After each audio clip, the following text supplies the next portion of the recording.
Hello and welcome back to an episode of Marvel Mad. I'm your host as always, Dwayne the Captain Coffee, and we have another meeting of minds, and this is a person I've wanted on the channel for absolute donkeys, and I'm so glad I've finally got him on the channel, finally convinced him, and it is the Pokémon Man himself, Greefus. I cannot thank you enough for coming onto the channel, my friend. Now, so how you doing?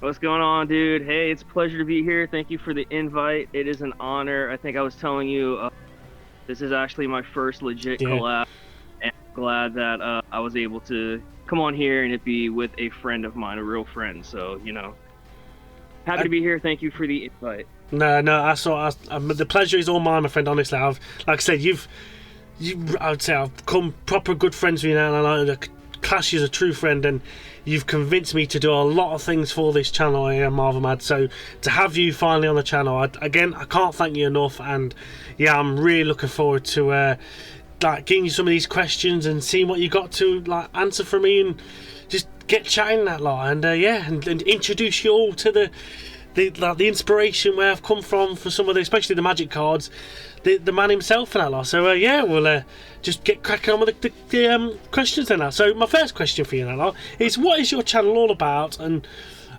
just let the people know, sort of thing. All right, so so like you mentioned, I'm Greefus. I'm the Pokemon Man, or how I like to explain it is I have a crippling gambling addiction that opening Pokemon packs is the only thing that satiates it. So yeah, that's pretty much what I do. The majority of the content I make is I open Pokemon packs. I like to chase hits and collect for my personal collection, and share it with an ever-growing audience. You know, thankful to do that. Nice. And like I said, with that as well, now you was the one that convinced me to get let Rocket Raccoon Eleanor and Jack on the channel, let them just run free with Pokemon cards themselves now. So I say, after talking with you now, it helped me sort of get over my mental block and go, no, I will let the kids have their way with things like that sort of thing. So I can't thank you enough for convincing me to do that now, and it's a real joy to learn how you present things with your Pokemon cards and stuff like that sort of thing. Like I say, I was quite a big fan of your Yu-Gi-Oh set as well. Now I bleeding loved your Yu-Gi-Oh lot. Absolutely, I just loved it. I loved Yu-Gi-Oh because I never knew how to play it. So to watch you how to play Yu-Gi-Oh properly, hey, it worked for me in that lot, and it helped me a hell of a lot. So I really appreciate watching them as well now. So it helped a lot. It really did. I appreciate that, man. But I think, you know, I do believe you would have gotten the inspiration, bring the magic and stuff like that on your own channel, you know, getting that confidence in yourself and what you want to do and put out there, and just watching you, time to give you a little bit of flowers, watching you grow over the past, what, like 2 years now, something like that, we've known each other. Two years since we know each other, and it's been 3 and a bit years now for the channel, so yeah, so just watching you grow, where you've come, where you're at now, seeing like how much more at home like it appears that you feel on your channel. I think you would have come to that eventually. So any credit you want to give me for the magic stuff, I appreciate it and take it, but I fully believe you would have found your way there. So thank you for the praise on that. No, that's all my I can't even think of the bleeding word now, but yeah, I appreciate you, I really do, and I mean a lot. So yeah, I mean it all, my friend. So we've sort of answered the second sort of question now, but what kind of content can people expect from your channel this year? Okay, so yeah, like I mentioned, you know, I'm new Pokemon pack openings. That's all the time, but this year I'm wanting to bring back my Pokemon playthroughs and games and stuff like that. The time of I think when this goes up, I'll actually have a poll going out for my audience choose what game to play, because, you know, I want to make the best content that I can put out there, make things people. So I'm bringing back gameplay for sure this year, maybe a couple other things, but you can always expect pack openings and some gameplay starting hopefully next month, starting on the gameplay screen. Oh, I'll look forward to some of them. Like I say, I'm a sucker for a good Pokemon gameplay and that lot, so I'll be well up for watching some of that, I'm afraid. Now I'm really looking forward to that. Yeah, it should be fun. So I'm excited to get back in there and do it, and just kind of get back to what I wanted my channel to be with Pokemon when I made the content, which in the first place from Yu-Gi-Oh to Pokemon full time. So Nice. keep back doing that. Oh, I look forward to that. That just really be good. So yeah, I can't wait for that, my friend. So we'll move on to the sort of Marvel sort of section now. So what Marvel character deserves? Oh yeah, Marvel question for the Marvel guy, Marvel channel. You gotta share it up a bit. Holy shit! What Marvel character deserves a solo project next, in your opinion? All right, so my answer to this is not Channing Tatum's Gambit. That's completely fine. I know. So explain why not Channing Tatum first. So start off. So like, well, first of all, let me go ahead and disclose I did not watch the Deadpool Wolverine movie with Channing Tatum in it, but I did watch clips and stuff. And just for me, and I'm not trying to jump too far ahead, so I'll kind of watch what I'll say for this question. But the Gambit that I knew, he was this sleek, slim, athletic guy that was, all about agility with his what was it, kinetic energy for his cards and his staff and stuff. And Channing Tatum, he's just too big. That's my gripe with he's too muscular. He's not. Gambit's supposed to be like this dude that comes in, he's a card player, he's a gambler, he's a ladies man, this sleek dude that can get in and out of these situations. And I don't know, it's just I think recast him as more so the I think I was mentioning the what was it, X-Men Wolverine Origins or whatever, that when again there in the bar, stuff like that.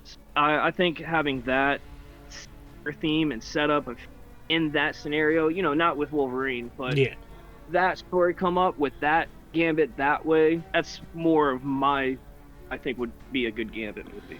Yeah, I can completely understand where you're coming from. I say I didn't mind Channing Tatum. He brought a light-hearted, jokey sort of nature about him, but I can completely understand what you mean with the X-Men Origins Wolverine Gambit. That was a lot more to how you'd think a Gambit, and it was sort of thing. Like I've always, I said, I recommended it to you a couple of times before now, but I'd always recommend people to go and watch the Gambits from the 90s cartoons, and also the Gambit in the X-Men 97 series that come out last year. That Gambit there, if they could recast him exactly how he was like that, I think he's like an Omega level sort of mutant as well now, with how powerful he can. Yeah, see, with how powerful he can be in a lot. If they can recast him like that into live action, it'll be outstanding at and so I've always said, make sure people can go and see them comic cartoons, because it is so good now, and it just works perfectly. But yeah, I can understand where you're coming from. He is definitely too big as well, 100% outlaw. Yeah, he's supposed to be like this nimble, like you say, nimble, like. He's like think of a gambler from the old west. Yeah. Just,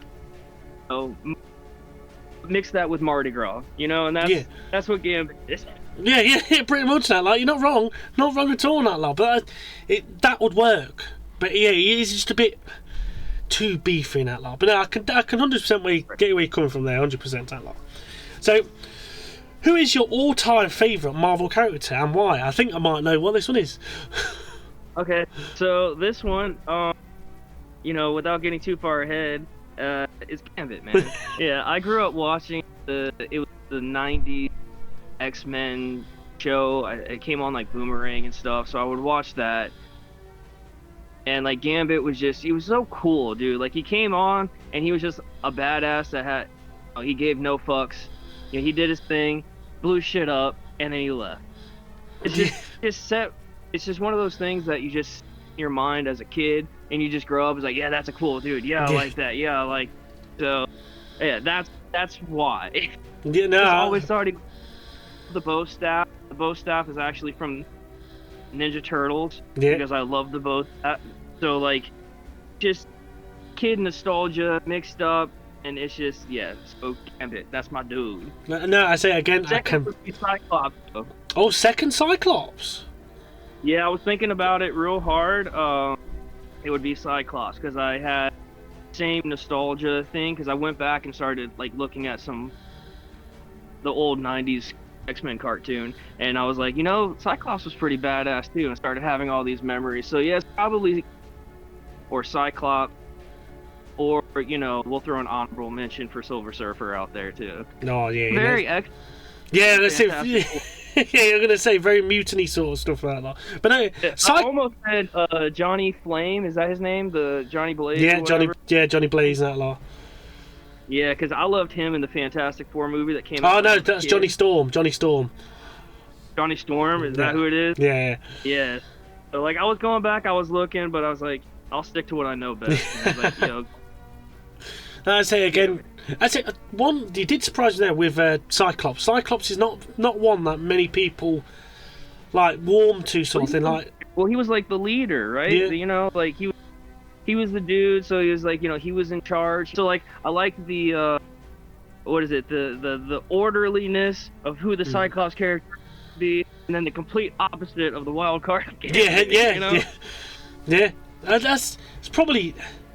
Yeah, you could probably say a similar thing to my sort of top two. Now, I say obviously you got the honor and like the orderly and the captain in Captain America, but then you can go switch it straight up to the absolute badass, take no prisoners, kill anybody sort of thing in the Punisher. There's literally a yin and yang sort of thing. There's not. It's like you've got your good side and your bad side. Doing double on your shoulder all the time. Yeah, that's definitely is like Captain America there, Punisher there. You got Cyclops there and Gambit there for you guys. Right, so your next one is out.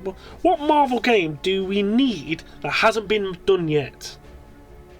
This is the one that I got the most excited for, and then I had to message you the other day because I needed to just clarify some things. So my official answer is. I want them to completely redo, not remaster, because that would just remake the game, right? Yeah. I want them to completely take the style and make a next-gen version, like Marvel Ultimate Alliance or the X-Men Legends. Do that, but here's the thing. I want it to still be the team of 4 that you can switch out in between. Character has like an updated move, combat styles like, Batman Arkham or Assassin's Creed, but each one has like combo and special moves, stuff like that. I want it to have a story-driven mission though, kind of like The Last of Us. So there's some quick time reaction as well. It delivers a good story, and I want it to be set kind of like how the new movies did, where it's kind of like a team with Professor X and Magneto together. They're friends. They've got this team. They're doing a mission. And then the very last part of the game is where they split off and break up, and half of the characters that you were playing with through the whole game split off to Magneto, setting up a sequel. Like, I think that would be kind of cool. That would be nice. That would be really nice.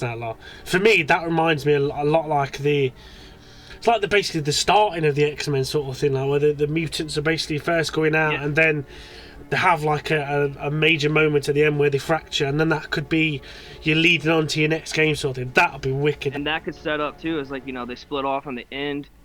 That could set up, you could either go a cinematic way where you have, separate games, or you have one game continuing the cinematic, or that could even set up and like a fighting game, if it doesn't do too well, you know what I mean? And I did mention to you when I reached out for clarification that the reason I don't really play a lot of games is because in my mind it's always the same fighting. Yeah. It's like either a team fighting game, or it's all the same, fighting patterns or whatever. But when, we started talking about Ultimate Alliance and X-Men Legends, I started going into better example, because when I first read the question, my first thought was Last of Us needs Lego Star Wars. Oh, bloody hell! You know what I mean? Because I wanted to have a large ensemble, but then you were like, well, there's a game already like that came out where you could switch in between the characters. Because really, I just wanted a decent ensemble that you could switch in between characters and just do cool things with each one. Maybe have some tag team like combo moves, and just have a good story like Last of Us in an updated combat system and graphics, I think it would be one of the best games ever made. That would be really good. And I said I did wonder when you was like, when we privately chatted about this now, and I had to like mention like the Marvel Ultimate Alliance and the X-Men Legend games, and then when you were saying them, like, oh, that's gonna be interesting. Where's he going with that sort of thing? That lot, but now it makes sense now, lot. And I've always wanted like a total remake or total like new way of them games, because I thought they were brilliant. Like how he was describing them as well, you could easily lead on to a sequel from the game you was describing then to a like Avengers versus X-Men sort of game where you literally have all them coming in, and that would be so good in that lot. And that would be really nice. That would really be nice in that lot. Would open a lot of doors for a lot of things, especially in the world that we live in, where anything that's successful needs at least 3 more sequels. So yeah, that's true. No, that was really nice. That was really nice. I was not expecting something like that, but I'm glad we had that conversation privately just to make sure I could. You literally just described Marvel Ultimate Alliance or something like that. I was like, well, actually, there might have already been a game like that, I'm afraid to say. But no, how you've described that would be so good. Right, I think so. Especially, and game studios are becoming like, not just game studios, but like media studios now. Yeah. So I keep bringing up like The Last of Us, because that's like, I think the last more recent, really good story-driven game. So, I'm a sucker for story-driven games. Yeah. Telltale is my favorite studio, or was my favorite game studio. Rockstar is a close second because of the story with Grand Theft Auto and Red Dead and Bully and all these classics. Oh, Bully's a good one. Bully's such a good game. Needs a remaster. That's the thing we need. We need remastered Redux #2. Bully 2. That's what we need. Bully 2. I'll tell that. He tried because I'm quite tempted, to be honest. Spoilers for maybe in the future. I'm quite tempted to play the new like Telltale basically studio Dispatch. Play it. Oh, you played it? Play it. No, I haven't played it, but I watched Jacksepticeye play it, and that's a good-ass fucking game. It's literally exactly the same. Like, I was watching Jacksepticeye play it as well, and I was like, I really need to play this. It's like it's superheroes, it's Telltale like style. The decisions are just Surprised you haven't played it, because it is superhero. It is mostly story driven because it's ad hoc, which are the people that made Telltale great. They left and then made their own studio. So it's the same people pretty much, and it's fucking awesome. Aaron Paul's in it, like Breaking Bad, dude. That's what I mean. There's so many games I've wanted to play and stuff like that. I've really wanted to just sit down and grab it. Like I said, at the moment I'm on a bit of a Resident Evil sort of binge at the moment. I've completed Resident Evil 3. I'm on probably halfway through Resident Evil 2. I'm currently started Resident Evil 8. So I've gone on a bit of a binge like that sort of thing at the moment. I'm like, I really want to play it. I really doing that. And let's just say that we may be having more classic games come on the channel soon, of maybe games from yonder days and that lot, which we might have already mentioned on the channel just now. So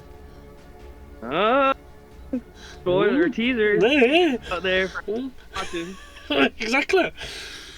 Now, and then you have to go in their mom's bedrooms to find them. Anyway, I know you're more DC sort of driven sort of thing. So, what is your favourite DC character? My favorite DC character. So, when it comes to like superheroes and stuff, I'm more partial to like the superheroes that are just like regular person that just get something and like they become super, or like they just do something. Kind of like, how you like Punisher, like he's just a regular dude, just really good with weapons. Yeah. You know what I mean? That's kind of how I am too. So when it comes to DC, I'm a big fan of Green Lantern. I grew up with Justice League Unlimited, I think was the one with Jon Stewart, Green Lantern, and he's just a regular dude. And the whole thing with the ring that gives him his power. Anyone can become Green Lantern, Also, I'm a big fan of Batman. His superpower is being rich, Yeah. and I'm a Yeah. big believer in money gets you pretty much anything. So, Yeah. but yeah, I'm a big supporter of just regular people rather than hey, an alien that crashed down to a planet and whoa, please raise me. And then Please now raise me. man. No, no. Okay, cool. So when you're not from this planet and now you're Earth's symbol of peace and hope. Okay, well, fuck you. Yeah. No.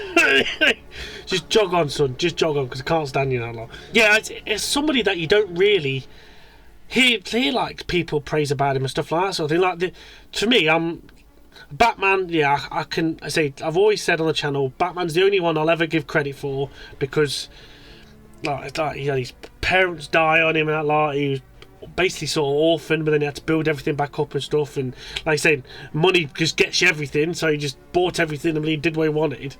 But Green Lantern is very one that not many people really praise about, sort of thing. Like my only knowledge of Green Lantern is from the absolute terrible Ryan Reynolds film, and I just couldn't stand him. I can't. I just can't. Not even that bad. You're just a hater, bro. I can't. It's not even that bad, bro. I mean, don't get me wrong, it's not good at all. Yeah. It's not even... I'm very tempted to watch there's a new series of Green Lantern coming out either this year or next year, isn't there? I think it's called Lanterns or something. Yeah. I'm very interested to see what that's going to be like, because that does seem like it's more of a serious sort of take on it and not as daft and stuff like that sort of thing. So I'm quite interested to see what that's like. Is it animated or live action? Live action. Yeah. So the problem with DC, all of their stuff is better animated. Oh. With the exception of a movie. Oh, okay. Really? At least in my opinion. Like, if you're looking for a good DC movie and you want a good Batman movie, laugh like Killing Joke. It's an animated movie, you know? That's one I need to watch, to be honest, because I've heard so many good things about the Killing Joke. It's so good. It's a really good one. It's probably top 3... if not top 3, top 5 Batman adaptation film movies, anything that I've ever watched. Damn, that's saying some of that. Is it even better than the Christian Bale trilogy? I mean, the only Christian Bale one that I really liked, that was the one with Heath Ledger's Joker, right? Yeah, that's the Dark Knight. Yeah. So you didn't like Batman Begins or Dark Knight Rises then? Alright, they were fine, but again, I'm a believer that Marvel does movies better, DC does animated better. Oh, okay. I think both companies do different things better than the other. Okay. But getting back to it, with the Green Lantern, the only stuff that you have to come back to the question is if that's your only depiction of Green Lantern, that's the only thing you've seen of him, I'd understand why you probably think he's a little bitch. Yeah. I grew up, like I said, the Justice League Unlimited, Jon Stewart's Green Lantern. He was kind of like the dude that called the shot. You know what I mean? Like everybody, Batman, Superman, they're the leaders, but Green Lantern was like the authoritarian guy. Oh, I never knew that. And the thing I love the most about the Green Lantern, like what I was saying, is anyone can be the Green Lantern. The Green Ring is essentially bravery. It's your ability to overcome fear. Ooh. So if you have, it's courageous. It's perfect example in that bad movie. Hal Jordan's his whole reasoning is he's a fighter pilot. He overcomes every day. Bullshit. It's like, if you're in a situation where you put yourself and there's fear and you overcome it rather than run or hide, that's courage. And it's just really cool because anybody, if the ring is available, anybody demonstrating courage, that's a true definition of hero, the ring will choose you if you're worthy. It's just one of those things. Anybody can do it. Kind of like Batman. Anybody can be rich. Not Batman rich, but if anybody had money, probably pay for all that stuff. Yeah. Superman fell out the sky, so fuck him. Thank you. Can't stand Superman. He's a tit. Just no. But anyway, yeah, thank you. But that's all quite nice. Leads on to the next question now. So what does like DC do better than Marvel? And is it just the animations more than anything else, sort of thing? No, sir. This is one of the ones that I had a immediate answer and then kind of added to it. And the one that I added to it was the animated over, on screen. Yeah. I want to elaborate on that. There's a reason why Marvel is so good at the box office. It's so good at drawing, and it has a lot to do with they're better at, making movies than DC is. But they're also better at making heroes. Okay. I think that Marvel makes better heroes. I think DC makes better villains. Oh, okay, yeah. Because the best thing about a hero, DC stuff is very dark. Batman, for instance, both his parents got shot, or both his parents got killed. He grew up an orphan. He buys orphanages. There's a lot of chaos in his city. The police force is incumbent, and he has to take matters into his own hands and do all this stuff. And over on the Marvel side of things, well, I'm Captain America. I was weak, I got a shot, and now I'm the shit. Yeah. That's his tragic backstory. You know what I mean? Yeah. He got frozen 50 years or whatever. But they're very good at, just taking an ordinary person and turning them into a superhero and showing the signs of virtue and everything that they want a hero to be. And DC is just as good at making a relatable villain. Because when you think about DC and you think about DC villains, the first one that should pop into your head is the Joker. Oh, 100%. He's all day long.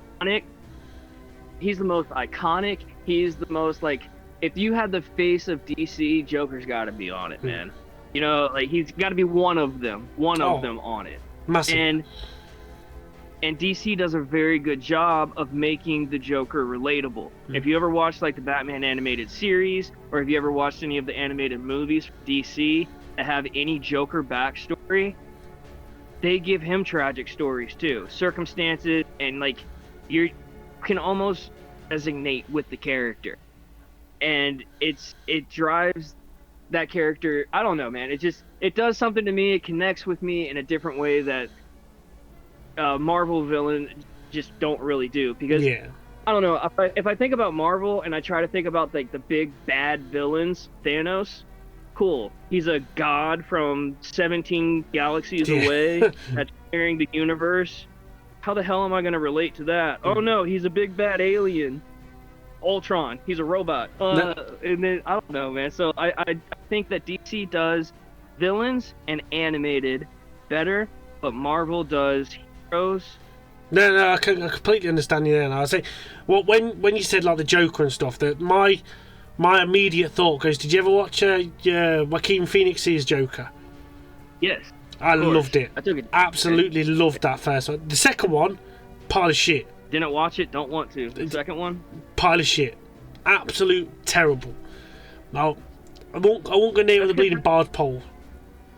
That's because that's one of those movies that did not need a sequel. It was so by itself. Leave it alone. We live in a society that anything that finds any type of success, you need to have merchandise and a sequel and a subplot TV show. All these things. Bro, sometimes one and done is perfection. Leave the real art alone. There's a reason it won an Oscar. There's a reason why the second one was a bomb. Exactly. It did not. It was, honest to God, I absolutely adored the first Joker film. And like you said, it did make him more relatable. You could understand why he was so messed up and why he took on that sort of personality and stuff. And then you get to watch the second one, and it's just that convoluted and stupid, and it just tries was she supposed to be Harley Quinn? Yeah. Or a version of Harley Quinn. Yeah. And honestly, it just so bad, so bad. And that's what winds me up with some stuff from DC and stuff like that. You just did not need to do that sort of thing. If you're going to do a Harley Quinn, get Margot Robbie. Margot Robbie, that's the one. Yeah. get her. She's for me. You think of Harley Quinn, you get her. She's Harley Quinn. So if you any sort of film, you've got her there waiting. There was no need for bloody Lady Gaga to go and do it at all. The whole Joker movie saga or whatever was technically not supposed to be a part of like the DCU or like the like, it wasn't supposed to be a Joker adaptation. It wasn't supposed to like break into the character. When the first one came out, that's what in the press thing everyone was saying is like, it's not really superheroes, yeah, this is Joker, it's not really, blah blah blah blah, because one of the best things about the Joker is there is no canon backstory for him. Up to interpretation. The Joker movie, what it did so good is because, dude, if there was a Joker background, that would be pretty close. Yeah, 100%. You could easily think that all day long, that lot. Oh dear. Right, so for your next question, which will be question 8. I don't even know if it's right or not, bro. I think we're just talking at this point. I literally went off on a proper tangent then. I just completely forgot that lot. I tried to get us back on that one question a little bit while ago, and then it was just like, just absolutely ran with it, sort of thing. Right, yeah. So your next question out is dream. What would be your dream Marvel versus DC crossover matchup? Could be like a fight, film, TV series, comic, where? So when I first read this question, I interpreted it as a fight. Okay. So like, I mean, one that came to mind, just like the one that I've heard the most, I think Death Battle did it a while ago. But let the billionaire, philanthropist, playboy egos battle it out. Who has the most money? Man versus Batman. And I know what you're thinking right now, Cap. I know what you're thinking. You're thinking, but Greefus, man has all these.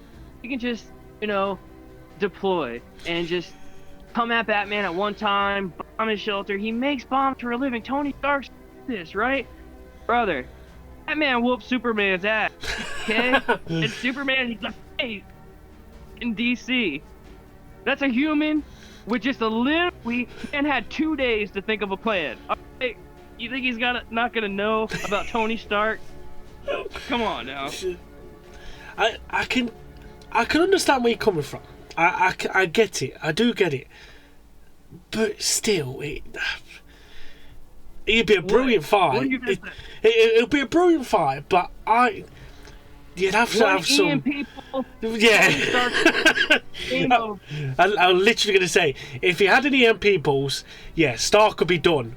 But it's Batman. He's got 6 in one compartment. Yeah, maybe. Okay. I'd call it a draw. I think it'd be a little bad. I mean, it's got nanotechnology now, lad. Surely the nanotechnology is not going to be disrupted by an EMP blast now, lad. Surely now, lad. It's in his bones. It's in his bones. Yeah, it's in his bones. All right, we'll see. So was that kryptonite that Superman punched into Superman's face? I was in Superman's bones. Yeah, okay, I'll give that. I can't defend that one. That is. But no. I have a real one though, like for or not a real one. That was a real one. No. In that, I've actually thought of another one because like I think it'd be really cool, dude. Let's get anybody with Static Shock. You remember Static Shock? Ever see that? That might have been more of an American thing than a UK thing. It sounds familiar, but I won't be able to tell you off the top of my head, to be honest. That was Virgil. He's a high school kid. I think there was a bunch of like gang violence at the school, and like they had to meet up and fight, and then there was an explosion, and they called it the Big Bang, and it released a bunch of bang babies that were like mutant. He had like this little trash can lid that he could like magnetize with his electricity and like fly through the town. Hang on. I'm gonna have to look at this because I'm Static Shock.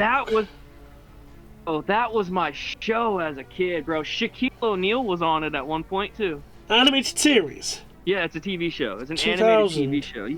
WB. Matter of fact, let's go back to another question that we had earlier. The character that needs a solo project right now. Static Shock. Static Shock. Wait, hang on, is it even... What is it, Marvel? It's not Marvel, is it? DC. Yeah. Static Shock is an American animated superhero television series based on the Millstone Media / DC Comics superhero Static Shock. I could honestly see him teaming up with Spider-Man.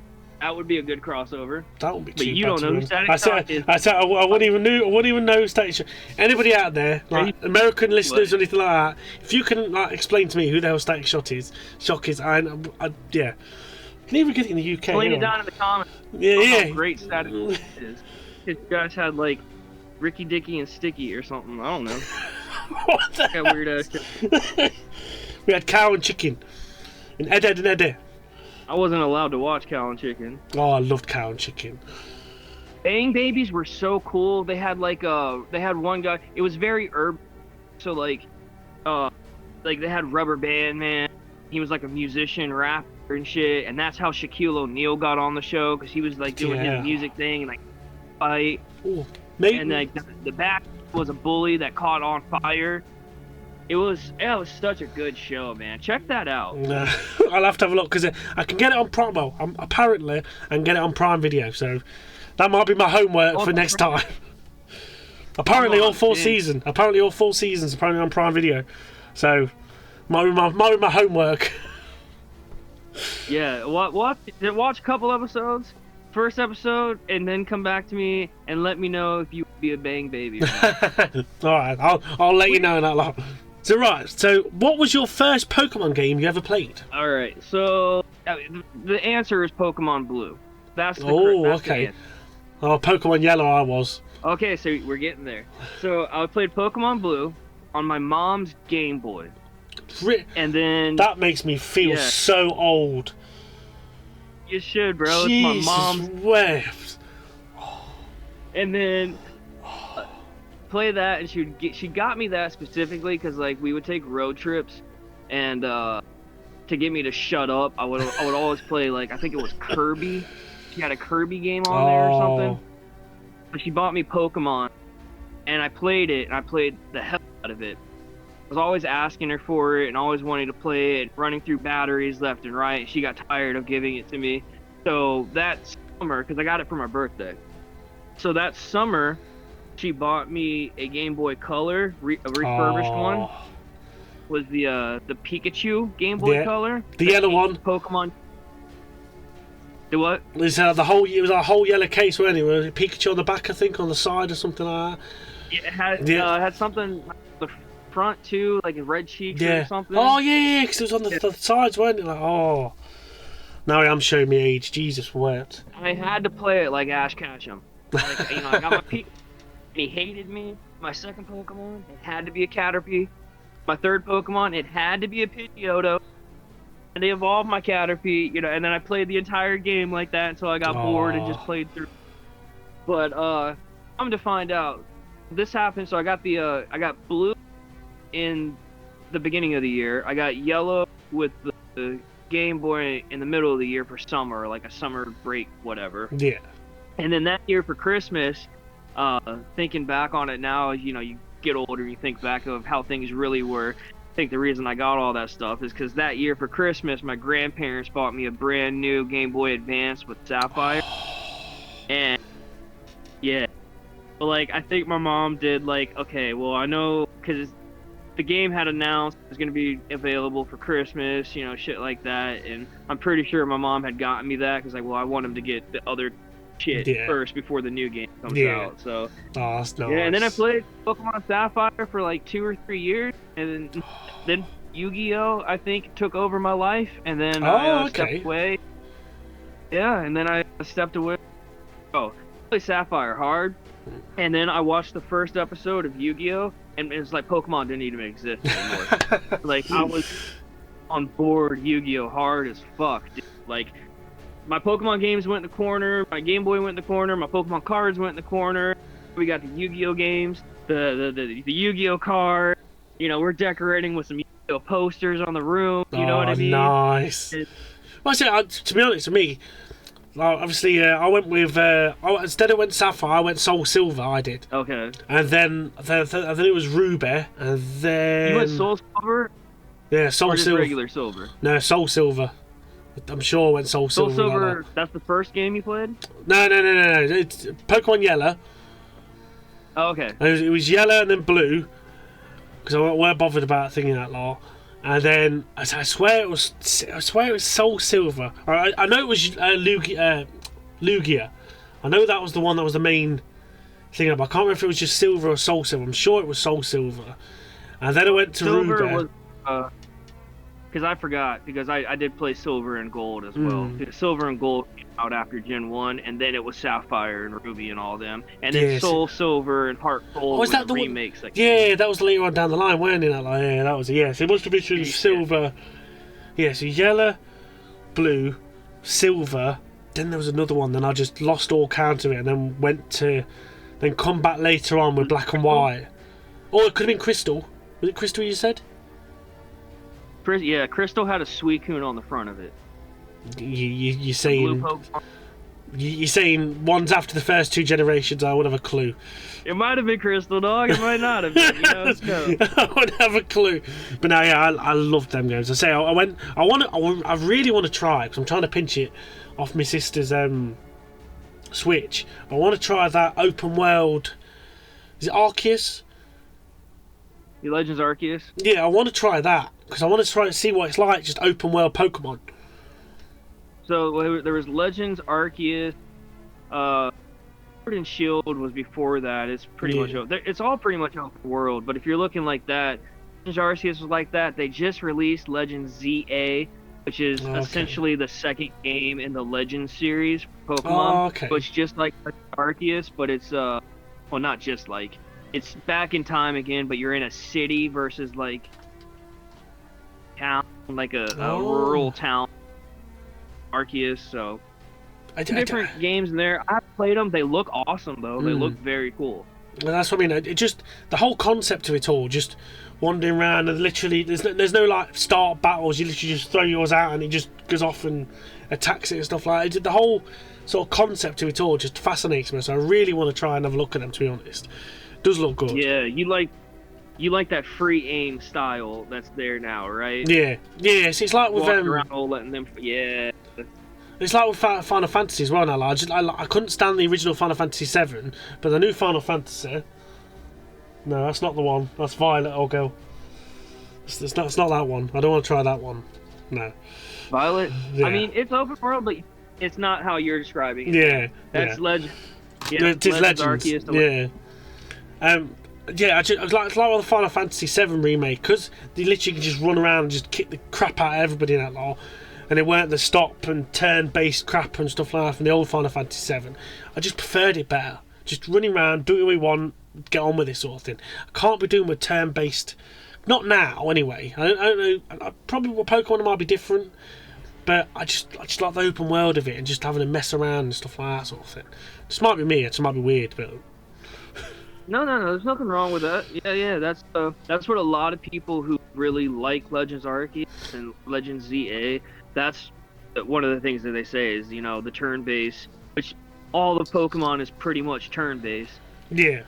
So that new style where it's pretty much free aim, you can throw your Pokemon, do whatever you want, then you can kind of like walk around the battlefield. A lot of people like that more than the turn-based, more than top-down, like the classic people love. Oh, nice. So, yeah, no, I get that, bro. Totally understandable. Pokemon's for everyone, so they try to make something for everyone.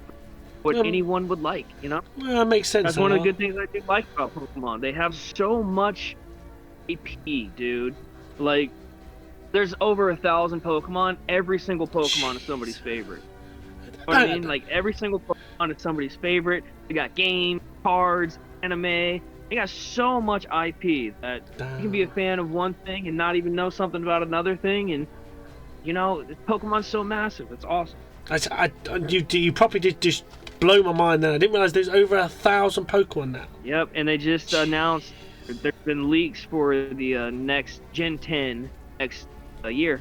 Is it this year? I think the trailer's supposed to drop this. Yeah, I think the trailer's supposed to drop this year, and I think the game's supposed to drop either Christmas or next. So there's going to be probably about another at least 60. So we're going to be at 1,100 here soon, dog. Jesus and climbing. That Jesus Christ, I didn't even realise that. Did not realise that in the what's fun? slightest. Go on. That's almost as many X-Men characters as there are. This is not far off. There is quite a lot of Marvel characters. I'll give you that, and X-Men and the whole shebang. So, yeah, give us 20 more years, bro. Give Pokemon 20 more years. We'll be right. You'll be catching up. Yeah, you'll be catching up. You'll be right now. Oh Christ! Right. What's yeah. that? Cyclops. We got a Cyclops too. Just look at this. It's just shaped differently. It'll be fine. Be right. And it's a ghost type, which means your super beams aren't very effective. Just go straight through. There's nothing. Gone.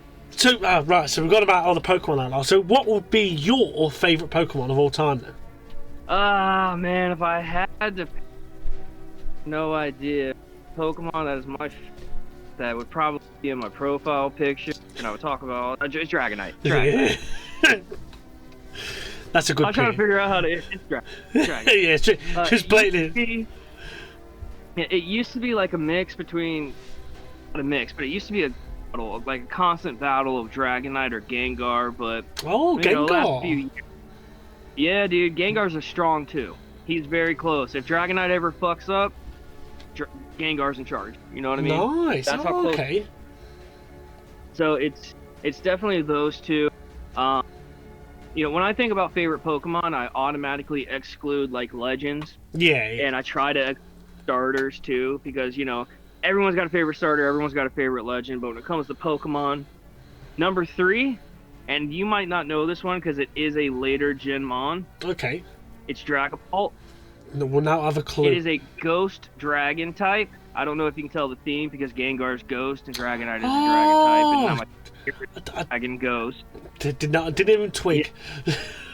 He looks like a hammerhead shark, but he's got like a little ghost tail.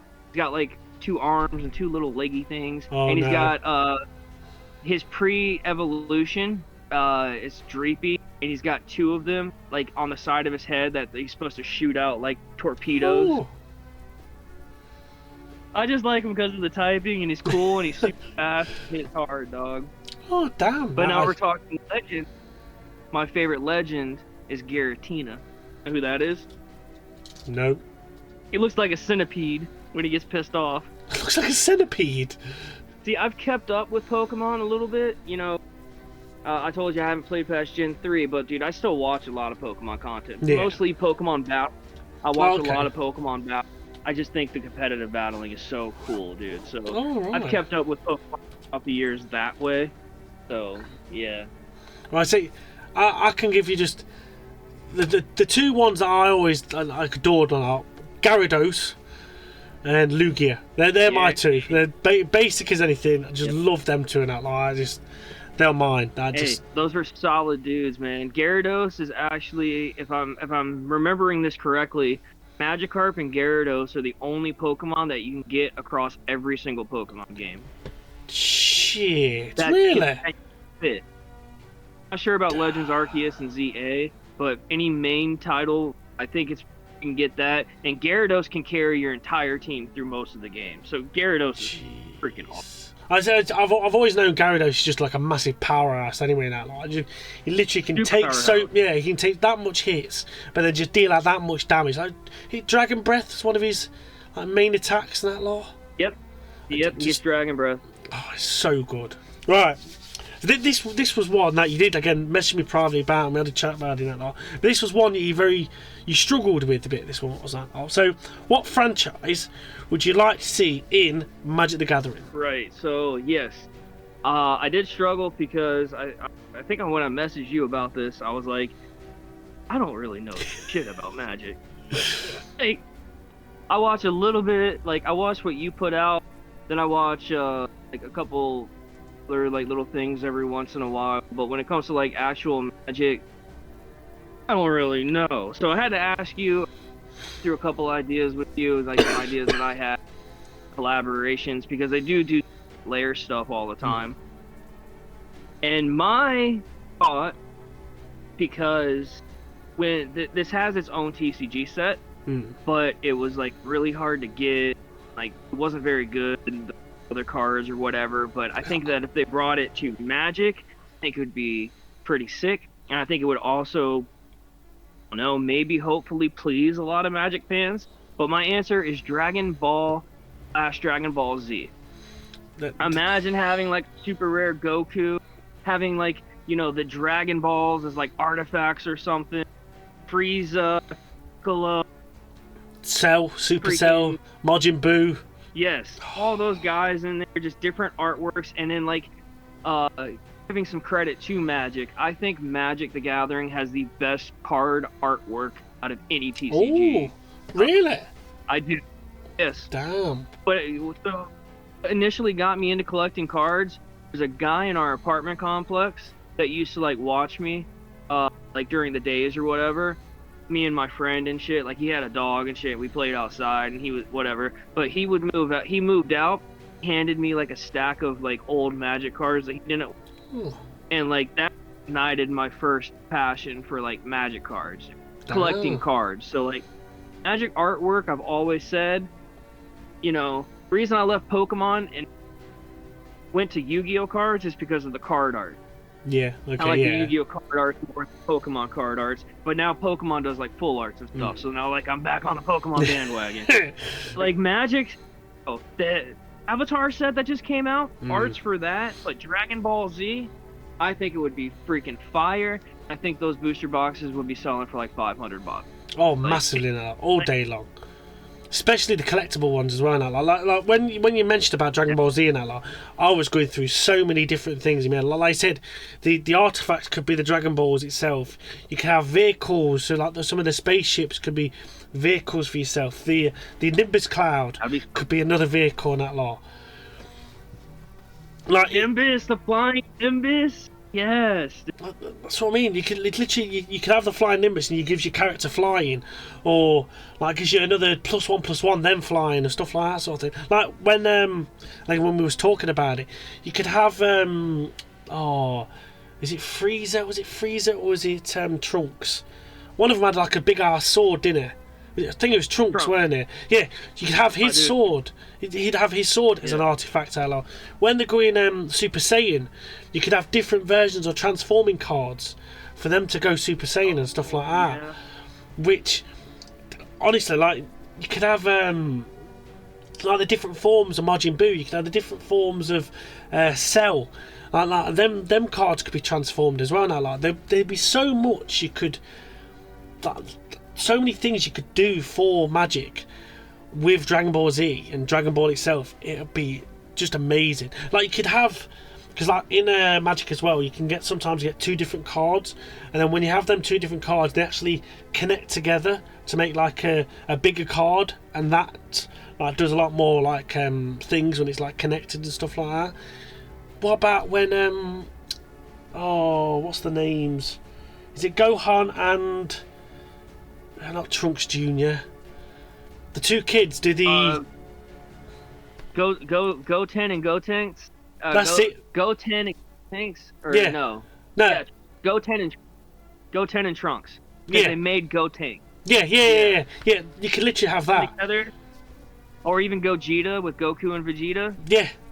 You literally have them sort of cards. You can literally have them half and half, and as soon as they connect, you can transform it, and it becomes this whole basically god level sort of card in that lot. There'd be so much you could do.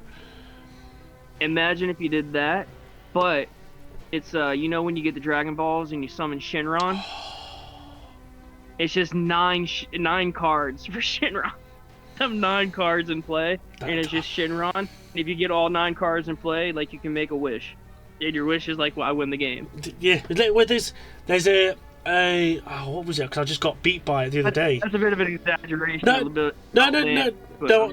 Honestly, there's an Assassin's Creed card I got beat by the other day. I was having a match, me and Jason, and there's an Assassin's Creed card. It might have been Ezio Auditore. You have to have 5 of the lands, and as long as your opponent is under 10 life, you win the game. That's it. Okay. So there's literally cards like that where if you can get all the Dragon Balls, and it transforms obviously into the that would be sick. Just getting the Dragon Balls dead, able to get them. So many. Oh, that's a cool idea. That's what I mean. You literally get the Dragon Balls, summon him, you win the game. That's it.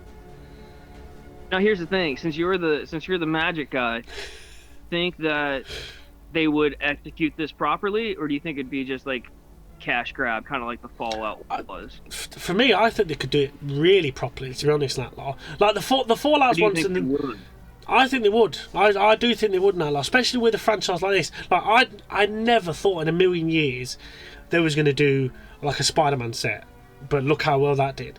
And again, Aang the Airbender, I would never thought they was going to do that set. That set was absolutely amazing. Some of the cards in that set are stupidly powerful, but they've done it so well. Like, I never would have thought, like, at the end of this year, they've got a Star Trek bleeding set coming out. I never in a million years have thought they'd done that. And I can see that being a really good set. So, they've got history of doing these really collaborative sets really well. It could literally only be a matter of time. It really could. And I'd be all up for that sort of thing, I would.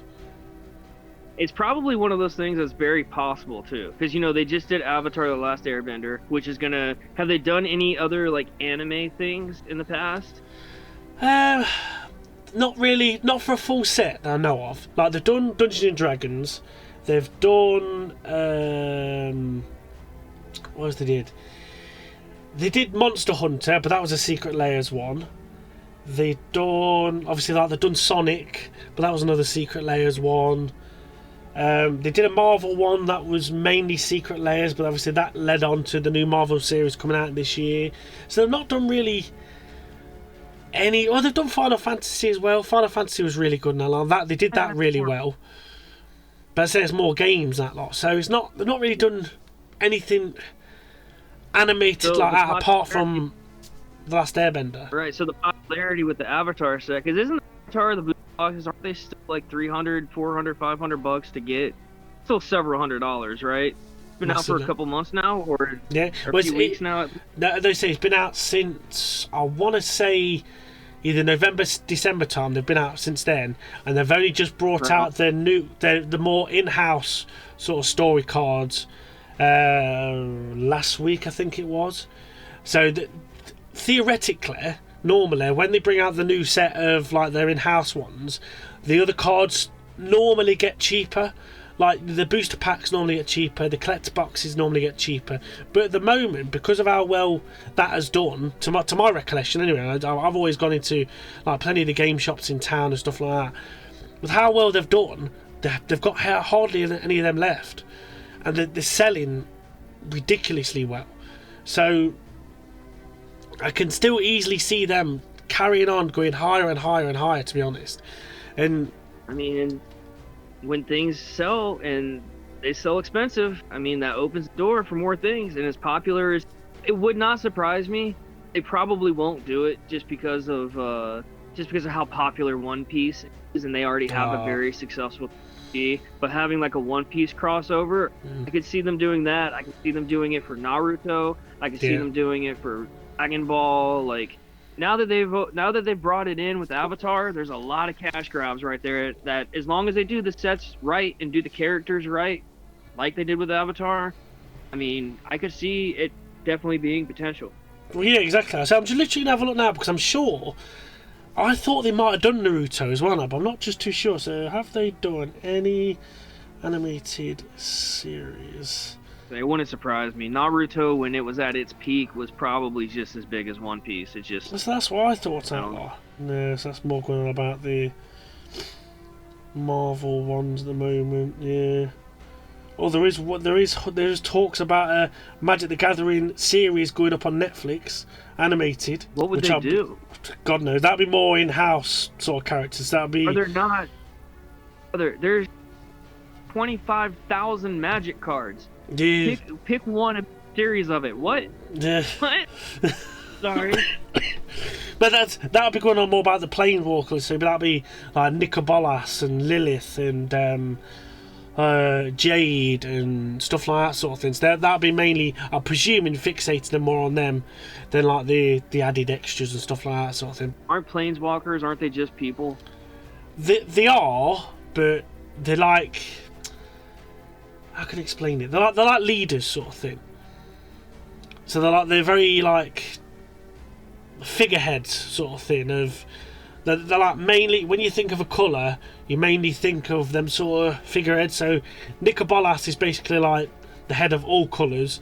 You've got Lilith is like the head of your swamplands, so your dark lands. That like you've got Jade, that was your head of water and stuff like that sort of thing. So they're like the figureheads and main characters that you always think about sort of thing for each of them different lands. So Gotcha. Okay. right, so the next one, I'm quite interested to see what this one's going to be like, because I could see this being quite a big of a debate as well. Now, it might not be for me because I probably won't have a clue, but I'd like to hear that. So, of one fandom, it always gets people arguing. What would be your one take on a fandom that always gets people arguing? Taylor Swift is overrated.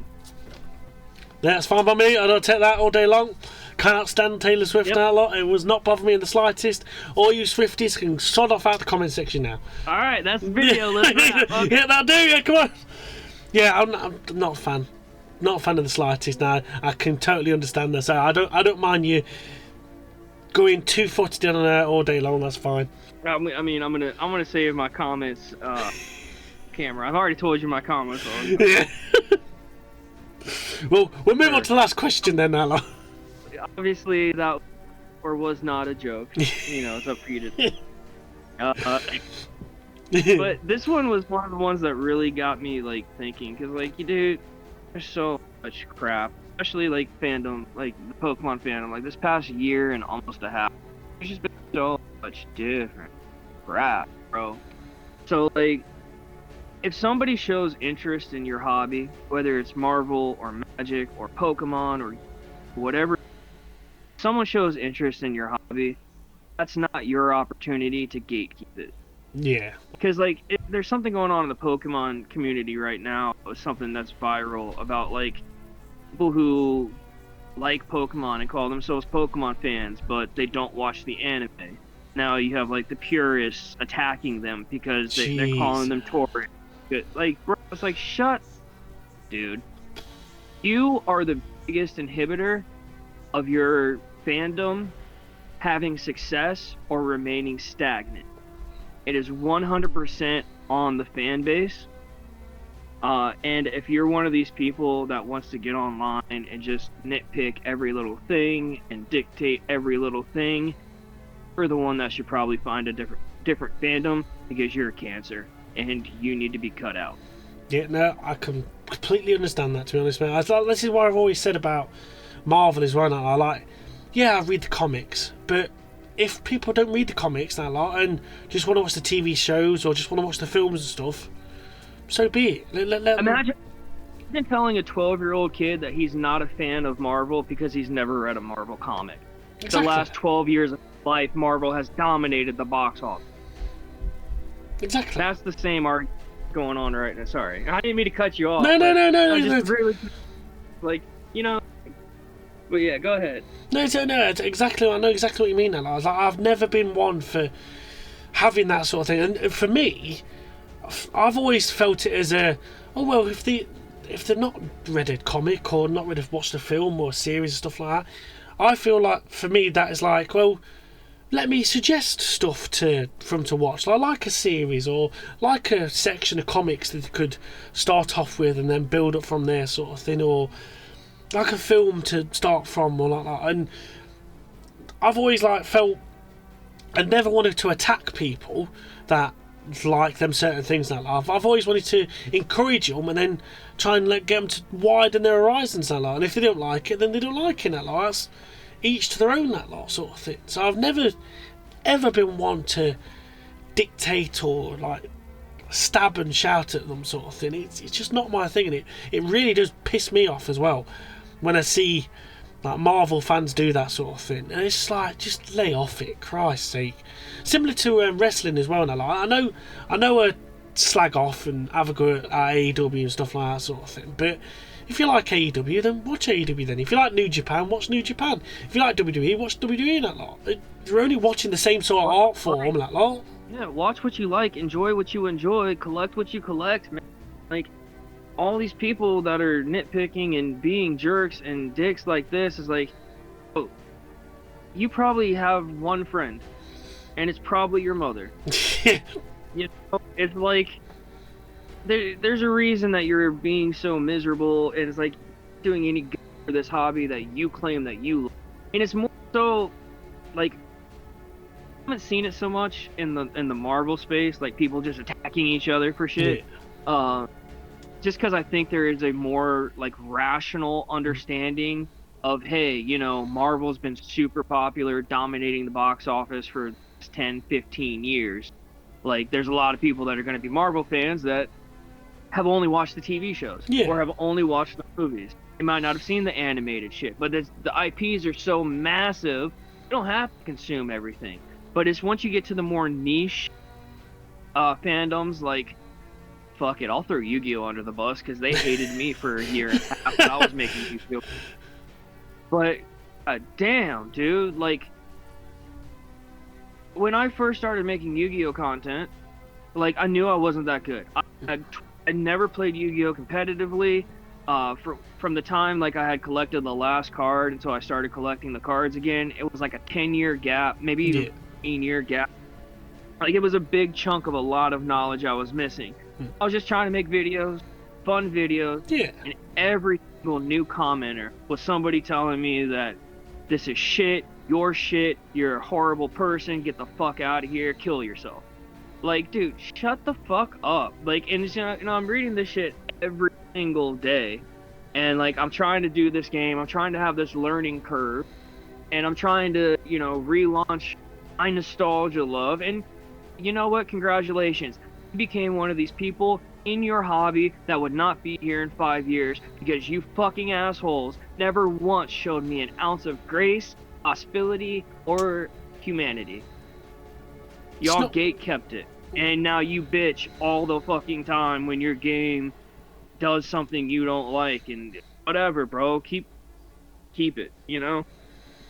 But that's a good example of why I was like, bro, if you gatekeep your shit, guess what? You're gonna keep seeing the same fucking people every 5 years, and then your friend group's gonna keep getting smaller, because real world comes in, and then real life, and oh great, now all of your friends are married and have kids or have a job that's paying them more than going to, you know, Yu-Gi-Oh! Tournaments. It's like, oh great, now you're 45 at a Yu-Gi-Oh! Tournament alone.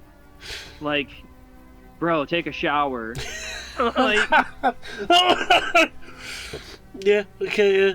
But no, yeah. Sorry, I've been wanting to get that shit off my chest for a long time. No. I'd say I'm glad I can let you release that frustration and anger sort of thing. Right, It's not anger. I don't hate any of them, but god damn, you miserable motherfuckers will make everyone miserable. You. Oh. Alright, see if they come at you in the comments, or you on my channel. They can come at me all day long, and I'll tell them exactly what I normally tell them, so I don't mind at all. But you know, I can understand exactly.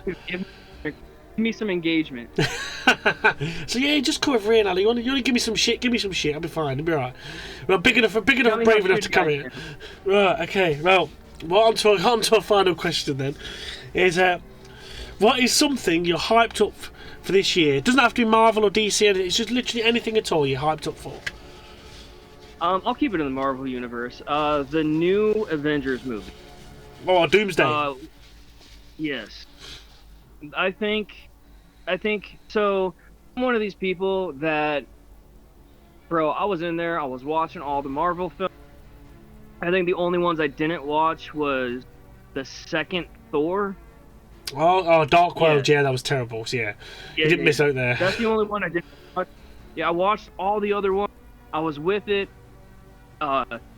Infinity War happened, then Endgame happened, and then there's 30 different TV shows I'm supposed to watch now. And then there's like a bunch of like no promotion, no hype movies that are being dropped every 3 weeks of all these characters I'm supposed to get to learn and know. But y'all haven't even alluded to these people, let alone put out a third of the budget to promote the films and let people know, hey, this is a Marvel film. Like Celestials. I've heard people that say that Celestials is underrated, but it was a box office flop because no one fucking saw it. I'm sorry. I haven't seen it. Myself. Clips of it. fucking cool. No. No? The Eternals. The Eternals are absolutely a terrible film. Eternals? Yeah. What was I saying? Celestial? The Celestials. I'm like, you're close enough now. Like, but let them carry on. Interrupt me earlier next time. I'm sorry.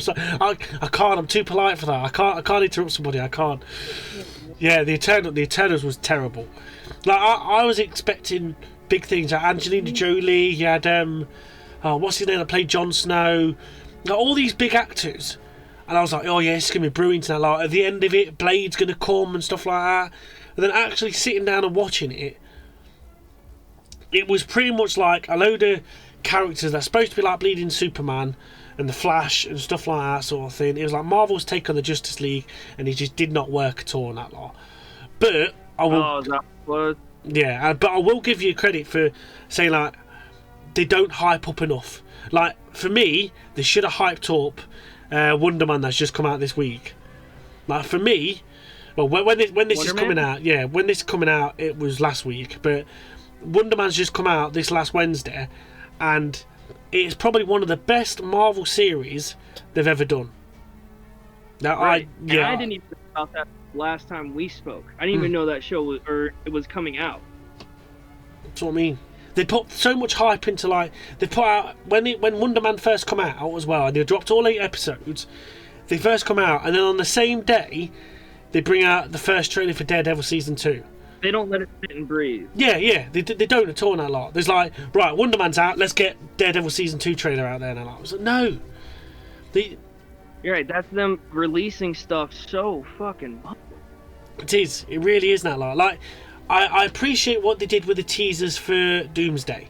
The teasers as well. The only 2 that really got me hyped was the third one with the X-Men and the second one with Thor. Like, the first one didn't need to be done because nobody really wanted to see Captain America back. That could have happened in the cinema. But yeah, he's coming back, isn't he? Yeah, Chris Evans is coming back. Yeah, Chris Evans is coming back as Captain America. But that didn't need to be done as a teaser trailer. That could have saved that for the film. And then the fourth one... Anthony Mackie's not good enough for Hollywood anymore? That's what I mean. Like, I think his Captain America's been brilliant. I don't think Brave New Day did as well as it could have done. Hold on. I have a thought. Go on. Because they're bringing Robert Downey Jr. back as Tony Stark, but he's going to be Doom, right? Yeah. Is there not a parallel universe where Captain America is a bad guy? Yes. This is the thing. There's hints there's hints of him being basically Captain Hydra sort of thing. So, you know, in Endgame, where he goes back and gets the staff, and he says to the ones in the elevator, the same elevator he got kicked his head in, he says Hail Hydra to there. That Hail Hydra scene was a callback to the comics where he says Hail Hydra, and in that same comic he basically turns into like the leader Hydra, and he has like a Hydra skull on his chest and everything. The red, white, and blue's gone, but it's another convoluted story in the Secret Empire comic book series where it's not actually Captain America, but it's like some Nazi thing's been implanted in his head, and he has like a subconscious battle within his head, and then he regains his body, but then there's like a clone of Captain America that's a Hydra, and it's just convoluted and stupid and all that sort of stuff. But there is a Hydra Captain America, so there was hints of it's not actually going to be our Steve Rogers, it's actually this Hydra Steve Rogers. I'm interested to see how many of the characters are actually like our versions versus like, because I mean it's an alternate reality, right? Like that's what it is. It's an alternate reality, I guess, invading Earth, invading timeline or something. Like, I'm interested to see, like, because there's a lot of, like, you know, he said Thor's in there, right? Is there not a bad Thor in the comics? Right, so there is, but this Thor here, this will be specifically for the MCU 616, is because he's got his daughter, where his daughter's not appeared in anything else sort of thing. That's not the one from Ragnarok, is it? No. Love and Thunder, sorry, Love and Thunder. Where we have a lady Thor. Love and Thunder.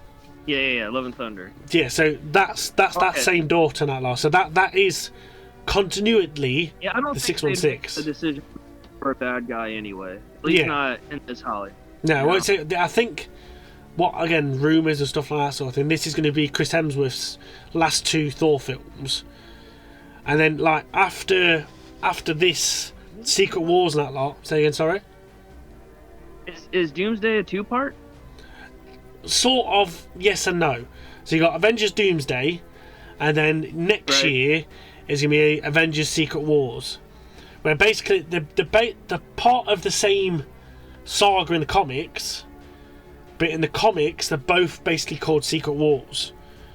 But they're basically going to, what I can understand at the moment, like the hints and teasers and stuff like that, you're going to set up how Doom in the first film is going to create Battleworld, and then Battleworld will be the main sort of place in Secret Wars, because that's where the whole fighting for the dominant universe is going to be in that lot. And then after Secret Wars, there's basically going to be like a soft reboot where a load of characters in get recast and stuff like that sort of thing, and then it's going to be put onto the Mutant Saga. And then we're going to have, I think the main villain of the Mutant Saga is going to be Mr. Sinister and Mojo, I think it is. Mojo. Not that Mojo. Anytime I hear it's either Mojo or Oscar. Yeah, so, but yeah, again, that's another one. I'd recommend anybody to go and see Wonder Man, but then they just kept on dropping crap after that sort of thing, and it's like, they didn't need to. If you're gonna, like, I've heard rumours that another teaser trailer or another trailer is going to come out on the Super Bowl for Spider-Man Brand New Day, as well as Doomsday. Yeah. I was like, just pick one or the other. It's going to cost them like £50 million each bleeding trailer, so... Yeah, but they'll make £50 million back the first night. Well, yeah, that is true. Yeah, I can't say it. I'm going to be there day one of both of them anyway now, so I can't really say I'm just as bad, really. So it's just... I just think, like, I think there's a lot of people that are similar situations too, that Doomsday is going to be the one that actually brings a lot of people back into it, because we want to see what's... Nobody cares about all the little shit. That's another thing. You're just putting all these characters nobody gives a damn about. Like, I understand wanting to hit gold on another character, but you're taking away the credibility of your main moneymaker series, which is the Avengers. Yep. So I think it's going to bring back a lot of people. I think there's going to be a lot of hype. I think that I'm going to be able to pirate it literally the next morning. I don't want to say they're done, because Marvel's always going to have a big draw. But, like, it's going to go back to mediocrity. Like, you know, mediocre numbers. You know, you spend $800 million for a movie and you make $1 billion off that, or you make $1 billion for the movie, you've only made $200 million. Statistically, that's technically a flop in Hollywood. Yeah. You made 200, you know, versus what you spent. So there's a lot of anticipation, a lot of hope.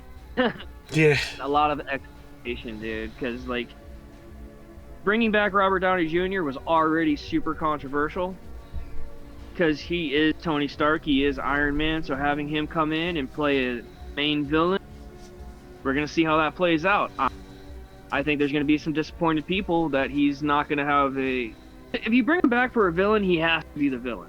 You can't have a good guy arc and come back. No. You know what I mean? You have to separate him from Tony Stark. So he's got to come back, got to be vile, he's got to be vicious, he's got to be nasty. Somebody's got to die early. Yeah, 100%. That the first... I've been thinking about this, but never really actually said it on camera. But for me, I think in the first 10 to 15 minutes, similar to how we had it with Thanos snapping Loki's neck, the first 10 to 15 minutes of this film, somebody needs to be kaput. And you know what I want it to be? Shira. I want him to kill the Black Panther. Come at Marvel Mad in the comments right now. Put it down there. She's a crap Black Panther. She's absolutely a terrible Black Panther. She should be done. Just offed. Dead. I didn't see the second one. Just Chadwick Boseman's Black Panther, dog. Yes, exactly that. Like, I did. Favorite fucking movies, dude. Oh, dude, I love Black Panther so much. I watched that movie so many damn times. Exactly. She shouldn't do. Oh, don't. Oh, I'll get riled up. I can't stand her. She does not play the Black Panther correctly. That second film, I said it on the review on the channel, you'd have to wait about nearly 2 hours until you get an actual Black Panther. There's no need for it at all in that lot. You're going to have a Black Panther, do it somebody completely different. Should have get to bleeding, what was it, Michael B. Jordan, who died in the first film. Yeah. He should have been the Black Panther. Yeah. Resurrect him. You can resurrect bleeding people in that lot. Bring him back. It's just, she was a terrible, terrible Black Panther, that lot. Give it to M'Baku. Or they could have left it alone, or they could have done some type of weird time skip and bring in, Black Panther, T'Challa had a son, Yeah, they literally... I said, at the end of the film, they literally have a son. Say again? Siri's too goofy. She was more so, like, comedic relief. She was not... If you were gonna, I understand it made sense because I think after T'Challa died in the comics, didn't his sister take over the mantle? So I understand it makes sense, but dude, Marvel has changed so much shit from the comics anyway. Why didn't you could have made Michonne, or the character name that played Michonne. You could have made her Black Panther, and she probably would have handled that. She's already established kicking ass. Done that, but I do understand the relevance of making it somewhat close to home with the comic reference for making it the sister. But it just didn't work for me. Go see it. I'm tired to see it. I wouldn't at all. I really wouldn't. I couldn't stand it, and it just damaged the legacy of Black Panther for me. That the film did. It was really bad, really, really bad. Now she because apparently. Go on. I was just gonna say that's like anyone that's seen that was big fans of Toy Story. Stop at 3. Don't watch 4. Oh don't watch 5. yeah. It's just stop when it gets good. That's another thing too. Is people that watch Game of Thrones. Anyone that hasn't watched Game of Thrones, I watch Game of Thrones. Any person I've ever told that I haven't watched Game of Thrones, they tell me do not watch the last season. No. I watch it. I'm like, all right, dude. Look, you gotta understand. Leave it alone. If it doesn't need it, leave it alone. You don't have to ruin something good. Exactly. It's just so frustrating. It really is now. I honestly, I could go onto a massive tangent about just shit like this. It just right. I'll behave. Calm down. No. Breathe. Yeah. Yeah, no. In through the nose, out through the mouth. Right. Anyway, seriously now.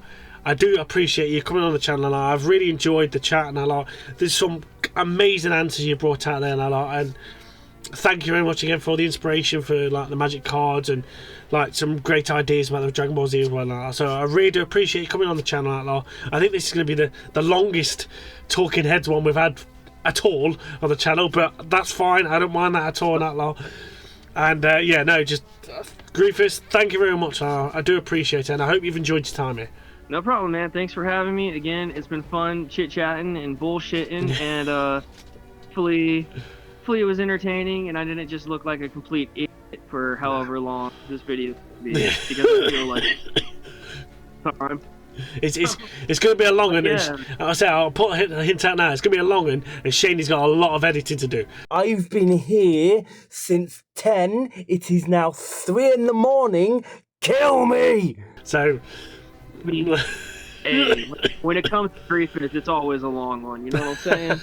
So, but yeah, I appreciate it, dog. It's been fun. I always have fun just chit-chatting, and, it really... I mentioned to you the last time that we talked that, I was giving you some praise because I watched the last one you did, I think with Hearthfather. Yeah. And, I told you, I think the reason why... I told you, I was a little bit nervous because this is my first real collab, and then we had that little chat. It's I think something that you do really well is you make this inviting. You make it feel homey and warm and accompanying, and make it so your guests feel like they're in a good spot when they come on, and that's not, you don't see that a lot. And there's a lot of people that try to do it and just you do it naturally. So a good thing going on, man, and I'm happy to be a part of the Marvel Mad legacy officially now. Right? Bless you. Yeah. Well, so we've mentioned you plenty of times on the channel because of the magic and that lot. So you're physically here now. You're within the fan base and that lot. We'll even put you on the Marvel Mad Games wrestling that lot. Now we'll get you in there and that lot. Get you fighting alongside Nate with us. I just want to have an astronaut. Like, Yeah. I'll send you mentions later. Yeah, I'm sure I'll be able to find that in the new 2K26 WWE game. Like, we can sort some out. Like, we'll wind him in there. Yeah. You got it. Though. But yes, anyway, so thank you very much for joining us on the episode of Marvel Man and another Meetings of Minds and a lot. Again, thank you very much for Greefus joining us up on this episode and a lot. And we'll see you all next time on another episode of Marvel Man. Thank you very much, guys, and see you soon.